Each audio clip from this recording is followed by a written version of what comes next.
ஐஸ்வர்யம் இந்த கதையின் தலைப்பு. அர்ச்சனை முடிந்து மணியடித்து தீபாதனை காட்டியபடி சொன்னார் அர்ச்சகர். லட்சுமி தேவி தாயாரை நன்னா தரிசனம் பண்ணிக்கோங்கோ. ஒரு மண்டலம் தரிசனம் பண்ணால் ஐஸ்வர்யம் கொட்டும், அவ்வளவு சக்தி தாயாருக்கு. ராமானுஜம் பயபக்தியுடன் வணங்கினார். இப்போ பெருமாள் சன்னதிக்கு போகலாம் என்று தாயார் சன்னதியை பூட்டிவிட்டு நடந்தார். அது ஒரு புராதனமான கோயில். தன் குடும்பத்தாருடன் மகனின் காரை தானே ஓட்டி வந்தார். மெயின் ரோட்டிலிருந்து கரடுமுரடான சாலையில் 3 கிலோமீட்டர் பயணத்தின் பின்னர் தான் கோயிலை அடைய முடிந்தது. 10ஆம் வகுப்பு படிக்கும் பேரன் கௌதம் புலம்பிக் கொண்டே வந்தான். இப்படி ஒரு மட்டமான ரோடு இருக்குன்னு தெரிஞ்சிருந்தா வந்திருக்கவே மாட்டேன் என்று தாத்தாவை செல்லமாக கடிந்து கொண்டான்.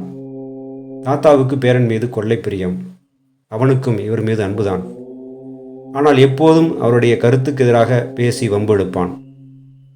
அவன் இந்த காலத்து பையன். ஆன்மீகத்தில் ஈடுபாடு கொண்டிருக்கவில்லை. கடவுள் இல்லை என்று விதண்டாவாதம் செய்வான்.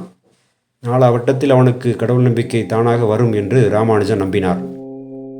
பெருமாள் சன்னதிக்கு போகும் வழியில் தாத்தாவிடம் கேட்டான் கௌதம். தாத்தா, மண்டலம்னா எத்தனை நாள்? 48 நாள். ஏன் கேட்குற? நீ வந்து சேவிக்க போறியா? அதில்லை தாத்தா, இவர் இத்தனை வருஷமாக தரிசனம் பண்ணிட்டு தானே இருக்கார்.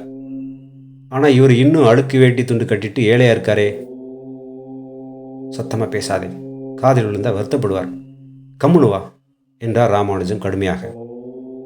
பெருமாள் சந்நிதியிலும் தீபாராதனை நைவேத்தியம் எல்லாம் முடிந்தது. மந்திரம் ஓதி தேங்காய் பழங்கள் பிரசாதம் எல்லாவற்றையும் ஒப்படைத்தார் அர்ச்சகர். அப்போ நாங்கள் கிளம்புறோம். ரொம்ப சந்தோஷம் என்ற ராமானுஜம் எவ்வளவு செலவானது என்று கேட்டு கூடுதலாக 400 ரூபாய் கொடுத்தார். எனக்கு 100 ரூபாய் போதும், பாக்கி 400 ரூபாய்க்கு உங்கள் பேரில் 4 வெள்ளிக்கிழமை அர்ச்சனை பண்ணுறேன் என்றார். காரில் எல்லோரும் ஏறியதும் ஸ்டார்ட் செய்தார் ராமானுஜம். ஆனால் என்ஜின் உரிமி அடங்கியது. வண்டி கிளம்பவில்லை. எல்லோரும் தள்ளி ஸ்டார்ட் செய்தாலும் பயனில்லை. மக்கள் செய்தது. அவர் முகத்தில் கவலை படர்ந்தது. இந்த அத்வான காட்டில் எந்த மெக்கானிக் அழைப்பது? கோயிலை பூட்டிய அர்ச்சகர் அருகில் வந்தார். கார் பிரச்சனையா? கவலை வேண்டாம், இந்த நம்பருக்கு டயல் பண்ணி கொடுங்கோ, நான் பேசுகிறேன். அவர் ஃபோனில் பேசினார். இங்கே காரில் ஒரு சின்ன ப்ராப்ளம், வரியா?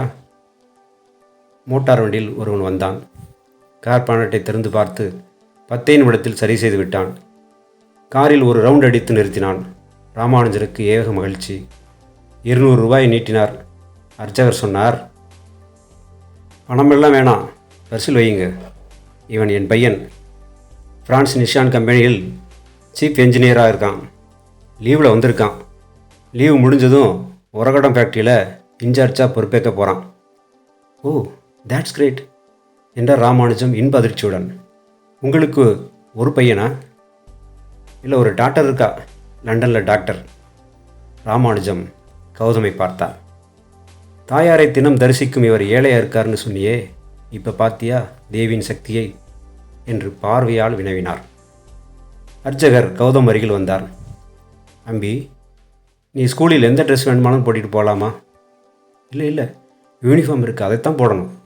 அதே மாதிரி தான் இந்த கோயிலை பொறுத்த வரைக்கும் எனக்கும் இந்த வேஷ்டியும் துண்டும் தான் யூனிஃபார்ம். நான் பேண்ட் ஷர்ட் போட்டுக்கிட்டு பூசை செஞ்சால் நல்லா இருக்குமா? அதான். மற்றபடி கடவுளை நம்பினால் நிச்சயம் விரும்பினது கிடைக்கும் என்றார். காரில் ஏறிய அனைவரும் அர்ச்சகருக்கும் அவரது மகனுக்கும் கையசைத்து விடைபெற்றார்கள்.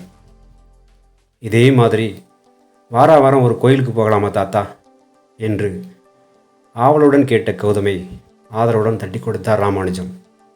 நிச்சயம் போவோம்.